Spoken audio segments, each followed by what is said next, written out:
Dalam nama Bapa dan Putra dan Roh Kudus. Amin. Saudari dan saudaraku, salam seroja, sehat, rohani dan jasmani. Judul permenungan dan inspirasi kita pada hari ini, kita dibebaskan Yesus. Ayat mas kita diambil dari Injil Lukas bab 11 ayat 46.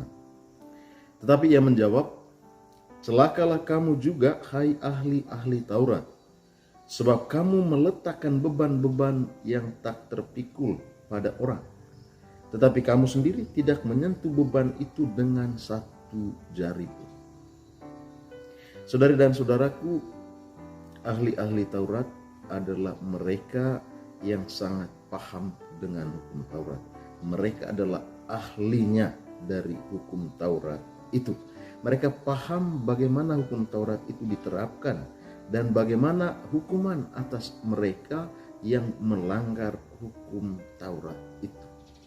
Lambat laun hukum Taurat ini menjadi beban berat yang tak terpikulkan bagi umat. Yesus hari ini mencela sikap ahli-ahli Taurat.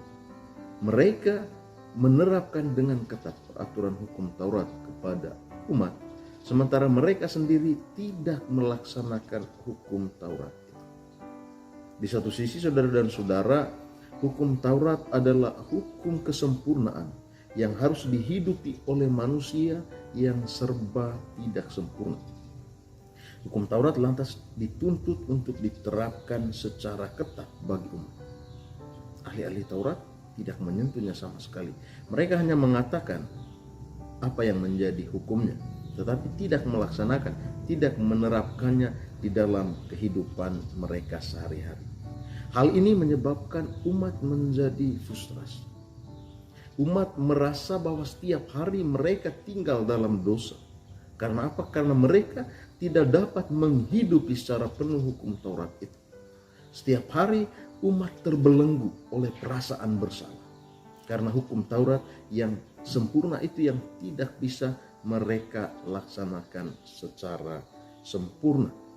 Sementara ahli-ahli Taurat, mereka hanya menuntut umat untuk melaksanakannya itu.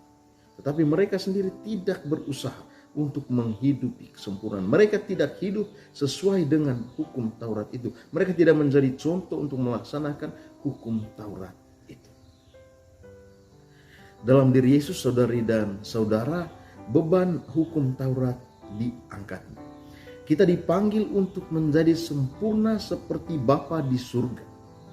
Dan Yesus sendiri menunjukkan jalan kesempurnaan itu. Jalan kesempurnaan yang ditunjukkan oleh Yesus adalah dengan kerendahan hati. Jalan kesempurnaan yang ditunjukkan oleh Yesus adalah dengan pengorbanan diri. Jalan kesempurnaan yang ditunjukkan oleh Yesus dengan pemberian dirinya bagi kita umat. Yesus melakukan terlebih dahulu jalan kesempurnaannya. Oleh karena itu dia mengatakan, akulah jalan dan kehidupan. Mari saudari dan saudara, kita bersyukur karena Kristus telah membebaskan kita dari belenggu dosa. Dan Kristus sendiri mengajarkan kita jalan yang benar menuju kesempurnaan. Bunga Kamboja dekat kaktus, mari jalani hidup sempurna seperti Kristus. Semoga Tuhan memberkati kita. Dalam nama Bapa dan Putra dan Roh Kudus.